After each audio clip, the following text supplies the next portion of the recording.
This is an overview of Operation Mechagon Workshop, Tussle and Tonks.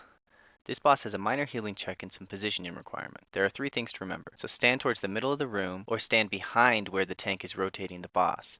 You need to do this so you can bait the bombs away from where the tank is headed. Second, when Gnomercy charges you, it knocks you back, so don't get knocked into the bombs. Third, ground pound. This does physical damage to all players every half a second for 4 seconds. K.U.J.O the Dog. This boss is really challenging for the tank, and the group damage is tied to the tank debuff, so there's double pressure at that time. There are 3 things to remember. Hide behind boxes when Vent Flames is cast. Second, never stand on the boxes unless it's time for Vent Flames. If you stand on the boxes and the boss jumps on you, he will destroy the box. Third, dispel the tank as soon as possible. The tank buster is brutal. When dispelled, it does very large chunk damage to the entire group. Machinist Garden. This boss is all about dodging and there's basically nothing to heal. There is some spot healing from the flowers that shoot people, but that's about it. King Mechagon. This boss has 2 phases, and phase 1 is basically a joke. You need to dodge these little orbs that shoot along this arrow's path. The orbs travel until they reach the circle indicator in front of them.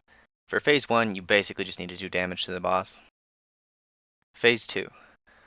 There are 2 things to remember in phase 2. The second phase has 2 things to worry about as a healer, in addition to dodging the orbs like we talked about in phase 1. Mega Zap. This ability targets 3 players one after the other. It deals upfront damage and applies a 12-second dot. If you get hit by more than one in a row, you'll probably die. Magneto Arm. This is the main healer mechanic for the fight. The boss summons a magnet that pulls players towards it. It occurs 40 seconds into the second phase, and then every 1 minute thereafter. Trash mobs. The first boss room has 1 mob that you need to worry about. They're called bomb tanks. Second boss trash.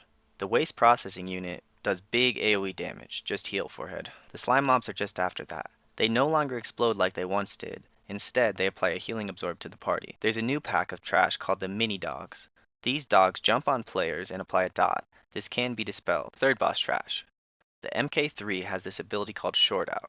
Another mob in the pack casts Arcing Zap, which can be dispelled.